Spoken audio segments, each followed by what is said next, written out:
Trapping plays a very important role in modern-day wildlife management. Professional wildlife biologists monitor fur-bearer populations to maintain a healthy and sustainable harvest of this important, renewable natural resource. Trapping provides recreation and income for licensed trappers across this country.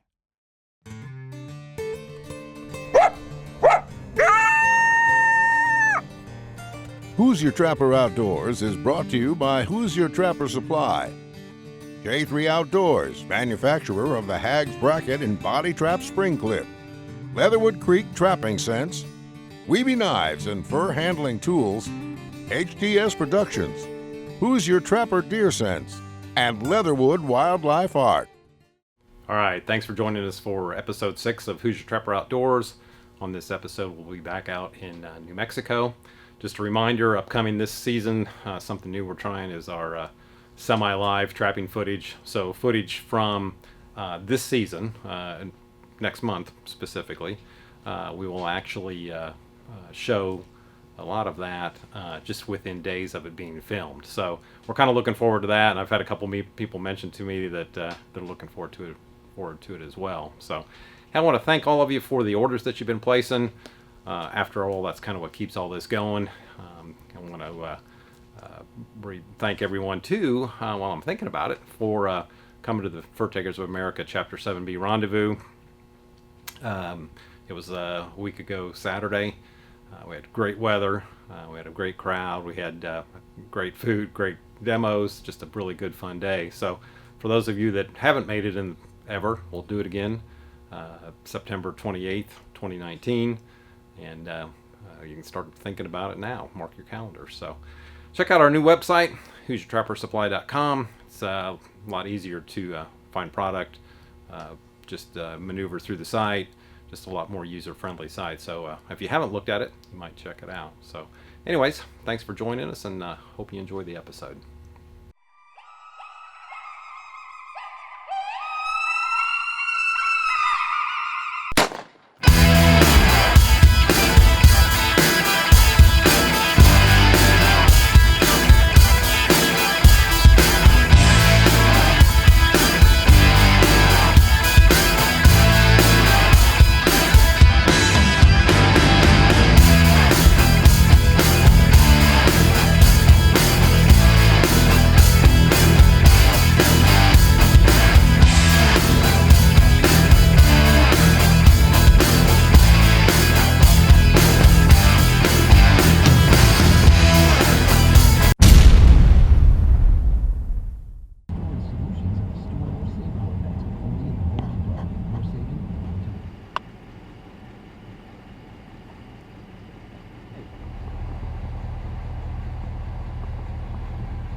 There she goes.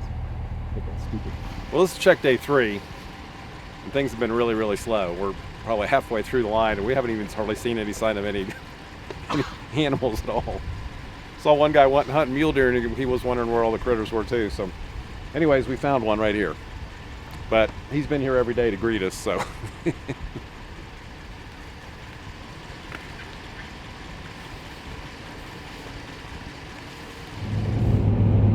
All right, into check day 4, blanked out again.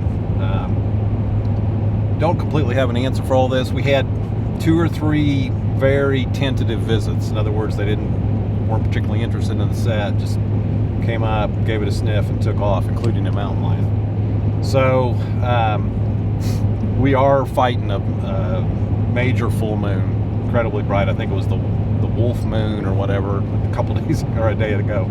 So we're gonna have that again tonight as well. So we'll just have to kind of see how that plays out, and just, this is when we're here. We got to deal with it. Hopefully things start connecting. But it has definitely been a slow start, and then the past 2 days have been pretty dismal. So, anyways, we'll see what happens tomorrow. All right, we've had several comments, observation that we're not doing as well in New Mexico with catching critters as we have in the past, and Arkansas or Mississippi or wherever, or even here in Indiana. And certainly true. Where we're at and where we've been and where the places we've tried, we are on public ground. And there's not near the animals per square mile there in that high desert as there are in other areas we've trapped.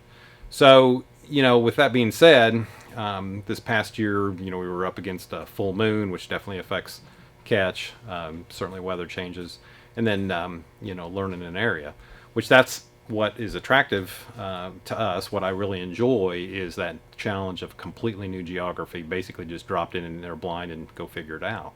So, we're going to have that variation in population levels of animals, outside pressure that maybe we are not aware of, and just new geography with different challenges. So New Mexico fur is worth quite a bit more than Arkansas fur or southern fur. So there are people out out there that work on that fur, pretty hard. The other thing is in the West they do have government trappers that work for the ranchers to keep predation at a minimum, to keep livestock loss also at a minimum. So the effects of all of that, in addition to just the general population levels, affect what you catch. You can't catch what's not there. So anyways, like I said, we just kind of enjoy that challenge. One thing, we've got some footage here that Adrian had taken before we got there. So we'll show you that, and kind of cool footage. And all right, guys and gals. This is, I believe, check day 11 on my trap line. It's a few days before Charlie and Justin show up. And I got here in this wash here. I set on a cat toilet. If you could see, there's the drag marks. But I put on the little drop there, and I'll show a remake after this of a rub. Matter of fact, I put black gold for him to rub on, and I believe finicky F9 and long distance also on that set. But right there, if you, let's see a better view of it, I'll go around this tree.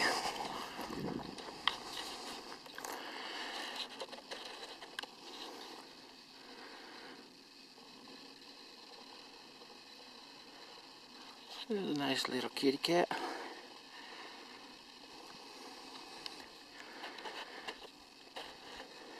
And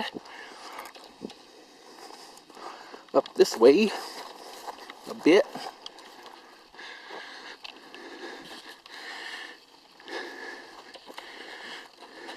little song dog. Hey buddy.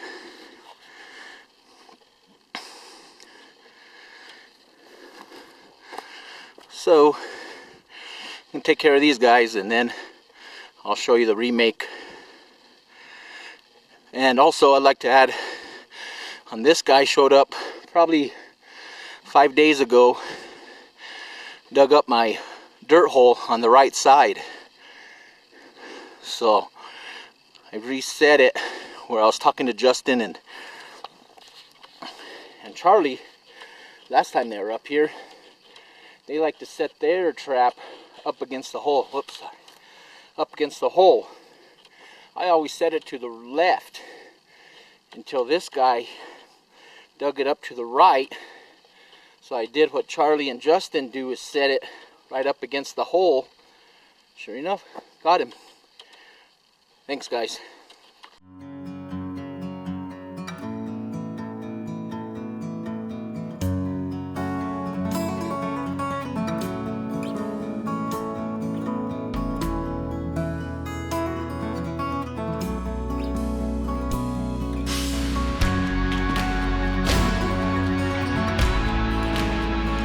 Hags Trapping Products by J3 Outdoors, the most versatile and efficient trapping devices on the market. Got the Hags brackets on here. We just set this trap in one of the grooves, and it just sits right under there on the bottom slot, and then the water's just directly over the trap. All right, trap's missing. We'll see if we got anything. Hags bracket with the carrot. Can't beat that. All right, it's been pretty slow. It's check day 5. This set right here in this location, we caught a gray fox a few days ago, so plenty of smell. We did the remake, and the other night we had a mountain lion come in. Tracks all around, didn't commit to the bed, but he's out here. There's nice track right here you can see. It's just pretty cool, and we missed him by inches, so we have a few days left. Hopefully it comes back. I'm not sure, but just neat country. You know, we're not really gonna experience this sort of thing back at home. So just being out here and even having the chances of catching one is pretty exciting. This property here is public, so we would have to turn it loose. So more than anything, it would just be bragging rights. So, but pretty cool. We'll see what happens in the next few days, and who knows, we might have a line to show you. All right, welcome to check day 5. We've checked about 25% of the line. We've had a few visits. I mean, we're still fighting that full moon. We did connect with this coyote here on this draw right here. We've got kind of a draw here, draw coming down here, and then behind Justin, going that way is where Justin had caught the gray fox and then had the mountain lion visit yesterday. So obviously a clear path of travel for these critters coming through here. I'll tell you what, this is no Indiana coyote. These things are beautiful compared to what we have at home. They're softer, color's nice. This one's not super long-haired fur, but just a beautiful coyote, beautiful western coyote. So pretty cool.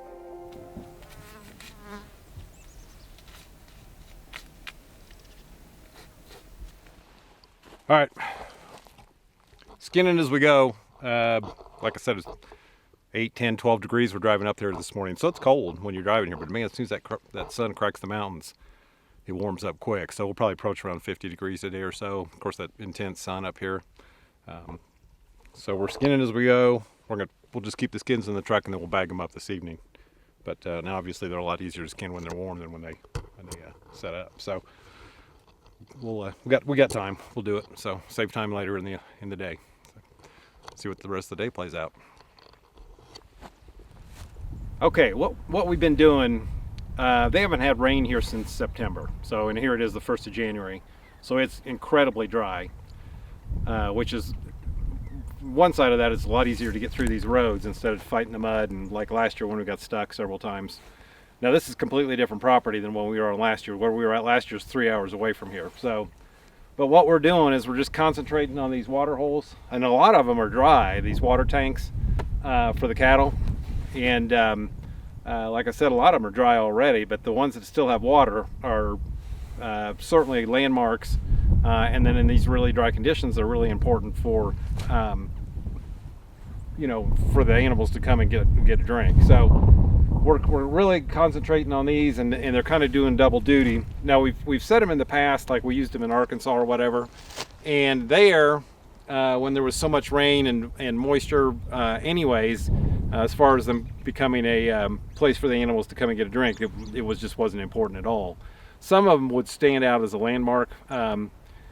Animals could hunt them around them or whatever, and we've done okay in a couple cases around them. So, but here they're a lot more important in that respect, just because there's no water anywhere else. So, and the wind's always blowing out here, which you can hear it, I'm sure. So that's drying stuff out even more. So the landmark feature is a feature that we all use as trappers, which is certainly what this is. But here it's definitely double duty in terms of how important they are to set up. So we're setting them heavy. I mean, on this location right here, there's a lot of sign back behind the dam, and working all around here. We've actually got 15 sets in this area. So we're kind of running out of time, but we'll see what happens. We're still fighting that full moon, of course. So if something comes in here, we should be able to catch it or have a darn good chance of catching it. So maybe we'll even, you got a good chance of catching a double or something too. So anyways, we'll see how it plays out, and this is kind of what we're doing. All right. Had a gray messing with the setup there. Got lucky 3 times, I think. 2 times. And this is the third check or fourth check on this trap. So catch a gray, and trap's gone. It was on a drag, free wrapped up in here, and he's laying right there. Something just mutilated it. So kind of assuming it was a coyote. Ground so hard, I'm powdery. I'm not really seeing any tracks. I'm assuming it was a coyote, but I don't know. Man, I hate to see that. It's just part of it, but we've had it happen before. This won't be the last time. So. Reset it and hope for the best. Yep, we'll reset it. See what we do. Jake got further. He's probably 25 feet from where the gray fox is. We got line tracks right here in the sand. A little tough to see, but it's definitely lion. Whether or not that's what did that to that gray fox, I don't know. Typically calves cover their stuff up, but definitely a lion came through here. So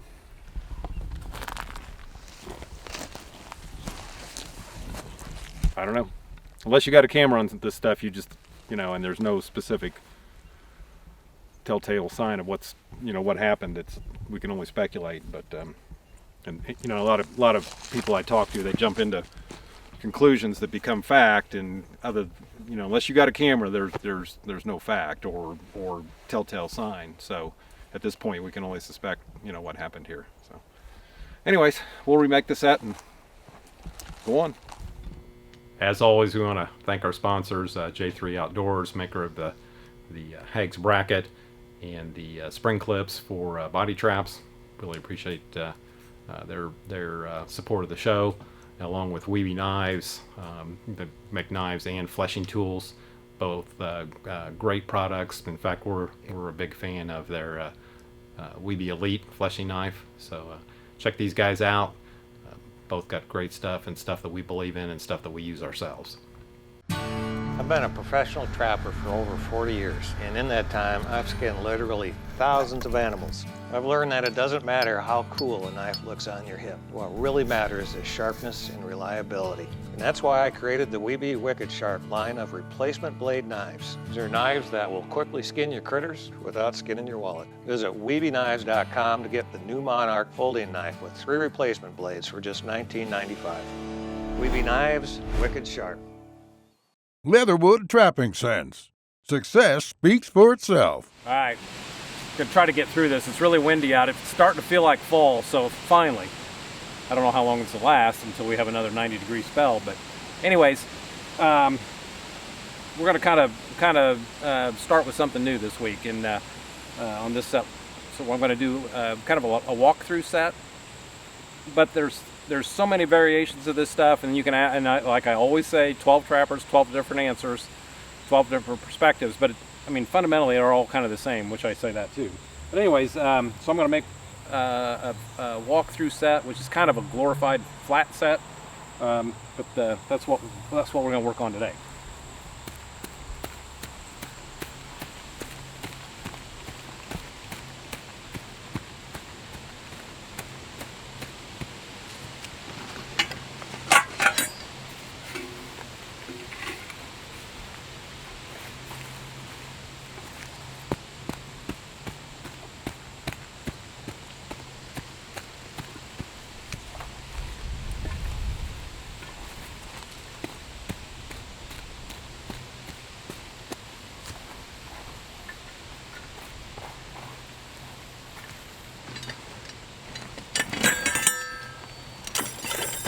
Okay, I'm not going to stake this for the sake of the demo, but I would just stake it right here.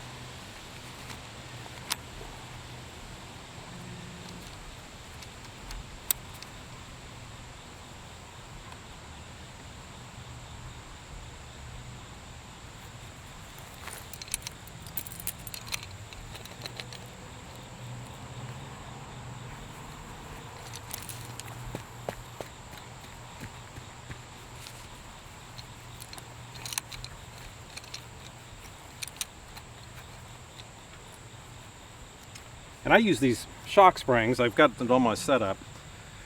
A lot of times you can get that wedged in there and rest your loose jaw on that, and it's really good and firm. So something to think about if you can put that on there. And of course, if you're using rebar stake, which I don't know if that many people that carry rebar anymore, of course you can rest this loose jaw on the rebar, top of the rebar stake too. But anyways, or even just a wad of chain sometimes will do that, but the shock spring's a lot better because it doesn't roll like chain would.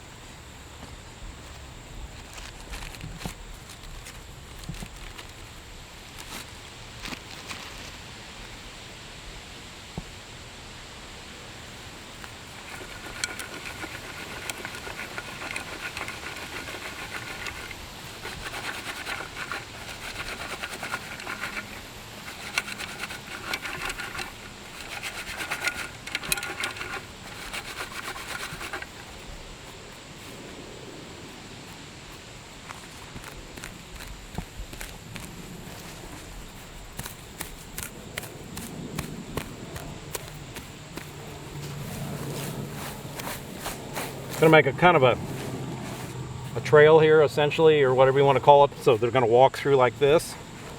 And this one we're not gonna do any guidance on. This is all we're gonna do.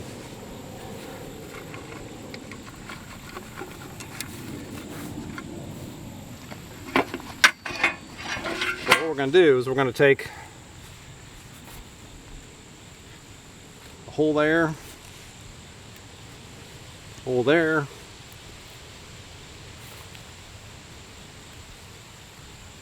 and a hole there.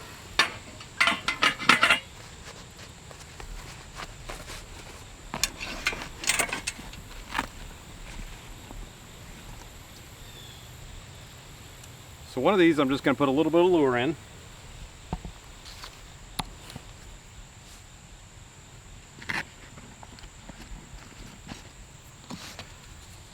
And then one I'm just going to put a little bit of urine.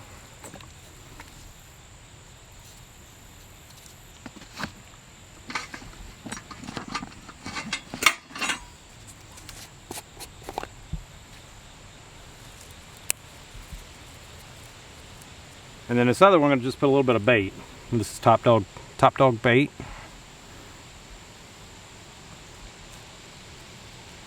Push that down in there good. If you use a bait stick,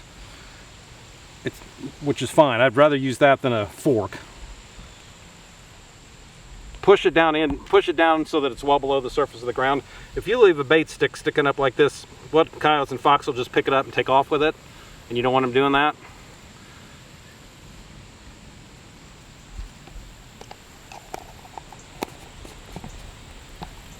The one with the bait in it, I usually typically kind of cover it back up a little bit. I mean, it's just to keep them, because we don't have any type of backing here or anything. So that's the reason I covered that up, to help protect that bait. So basically, this is it. This is all we're going to do. We've kind of got an approach to walk through like this. We kind of messed the ground up on either side of where the trap's at right here. And we've got lure, urine, and bait as the attractant. You know, this has got to be in the proper location as well. Any place you would put a dirt hole set or a flat set, which we're get to in the future, this will be very appropriate to make. And this is another good set that, you know, when you stop and you set up a location and you got 2 or 3 different, you're going to set 2 traps, you might even set 3 or 4. This is another good option in that mix, so that you don't have just straight up dirt holes or straight up flat sets or whatever. This is just another option that you can throw at them. And you can play around with your bait and lure and selections. You could put urine only and bait only. I mean, urine on one side, bait on the other, no lure, or vice versa, or just kind of play around with that. So, but just kind of give you just another variation that you can put out there, maybe to pick up that coyote that has seen one too many dirt holes. So, you know, fundamentally, this part is the same as on any set. The trap's bedded. We've got just a minimal amount of cover on the top of the trap. And of course, that's a MB550, which has got the night latch, so the trap's properly adjusted as well. And so we're good to go. All right, question and answer. And I've addressed this in the past, but considering how many times we get asked, I think it bears answering again. And it's about how long lure and bait keeps. and how it should be stored. Generally speaking, and speaking of trapping lure and trapping bait, they don't really require any type of refrigeration. Definitely don't want to leave it sitting out in the sun, and it keeps from one season to the next. So, like for instance, our Top Dog bait may develop a little bit more of a runny consistency or become more liquidy, but overall, it may even be improving in terms of animal receptiveness to be aged another year. It certainly isn't hurting it at all, and that's the same with lure. The only thing about lure is, the longer you keep it and then use it, the labels want to come off. So if initially when you get your bottle of lure, if you just take some clear packing tape and just go around the jar or bottle with that tape over the label, that will add a lot of time to that label, even if it gets wet. It's not perfect, but it will be a lot better than not protecting it. So the storage issue with that stuff is very simple. Like I said, it can be out in your shed. It'll be just fine. The only thing about it is just keep it out of the sun, and it'll hold up for several seasons. All of it is aged and then preserved, so deterioration normally is pretty minimal, and as I said, that may even actually enhance it or make it even better. So don't sweat keeping trapping lure and bait from season to season. In terms of deer scent, our lip licker keeps just fine. Whitetail gland keeps well, and so does the dominant buck with tarsal. In regard to urine, as you use it, it is a good idea to continually put it into a smaller container so that you can get rid of that airspace, and that creates an oxidization. If you notice that if you use deer urine and you use like half of it, it doesn't have quite the smell to it. But you can actually get that enhanced back by getting rid of that airspace and putting it in a smaller bottle a lot of times. But so if you buy a half gallon or a quart and you've used half of it, then you should put that remaining part in a smaller container, and it'll hold up much better. So that's pretty important. Urine you can refrigerate, and it'll be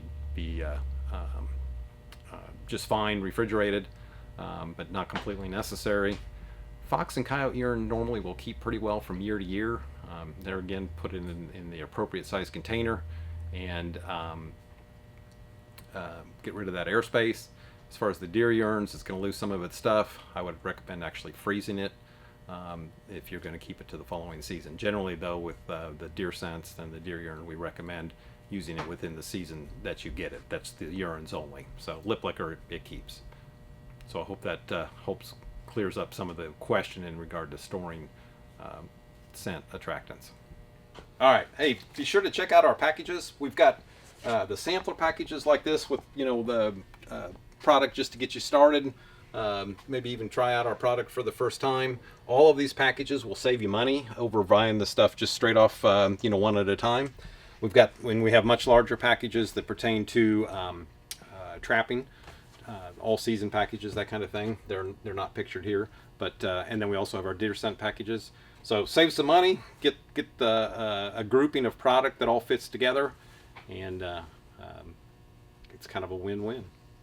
Hoosier Trapper Deer Sense. Success speaks for itself. Thanks for watching the show, guys. Just want to let you know that we have the new catalog available. Pretty sharp looking cover there with Charlie working a muskrat hut. You can get this by calling the shop here at any time. Just give us your home address and we'll be glad to send you one. Or you can visit us at HoosierTrapperSupply.com and sign up that way, request one. It's real easy. It's on the home page. It's a brand new website. It's pretty sharp.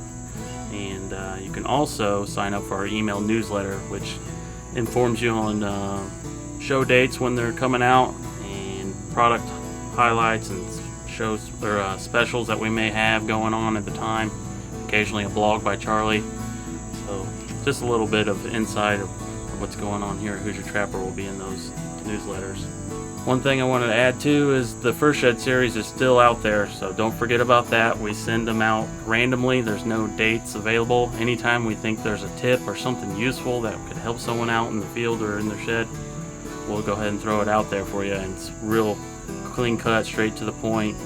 Anything from trap modification to fur grading or whatnot, just anything that's done in the shed, not necessarily done in the field, those tips can really be helpful. So be on the lookout for those, and go ahead and follow us too on all the social media sites. We're on Twitter, Facebook, Instagram.